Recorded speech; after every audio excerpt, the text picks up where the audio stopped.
હવે સ્ટાન્ડર્ડ 10 નો most IMP 2026 માટેનો email જે છે હેલ્થ માટેનો એ તમને સમજાવું, જોઈ લો. હવે draft an email behalf of Ronak Patel to his friend Gaurav Shah. Gaurav શાહને ઈમેલ લખવાનો છે અને રોનક પટેલ એને ઈમેલ લખી રહ્યો છે, બરાબર. રોનક પટેલ લખી રહ્યો છે અને કોને લખી રહ્યો છે?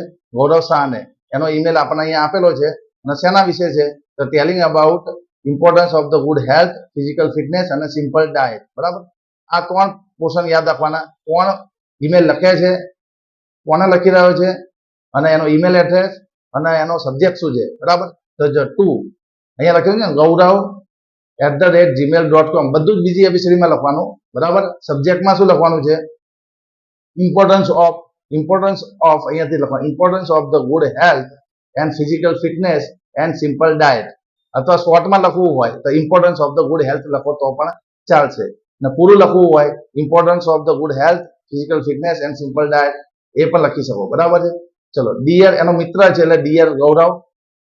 પછી સ્ટાર્ટમાં 2-3 વાક્ય એના રિલેટેડ લખો. તો I came to know about your illness. કારણ કે હેલ્થ વિશે છે એટલે એને બીમારી વિશે આપણે ધ્યાન છે. તો હાઉ આર યુ ફિલિંગ નાઉ? હવે તને કેવું છે? બીમાર છે અને હવે તારી તબિયત કેવી છે? હવે એના વિશે આપણે સમજાવવાનું છે કે ભાઈ બીમાર ન પડી એના માટે.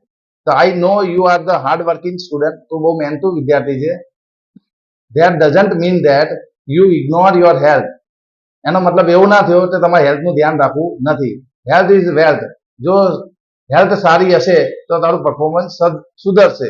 You must spare some time early in the morning. થોડો સમય સવારના તમારે પોતાના માટે કાઢવો જોઈએ. For some exercise, for physical fitness.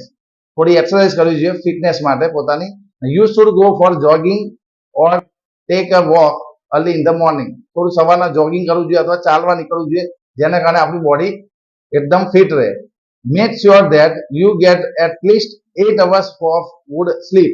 8 કલાકની એક સારી નીંદ લેવી જોઈએ, એટલે સૂવું જોઈએ. In the sense, do not study till late night. મોડે સુધી ભણવું ના જોઈએ, ઉજાગરા ના કરવા જોઈએ. મેક અ ટાઈમ ટેબલ બનાવો, ટાઈમ ટેબલ પ્રમાણે ભણો અને એને ફોલો કરો. અને આ good simple and regular diet, ખાવા પીવામાં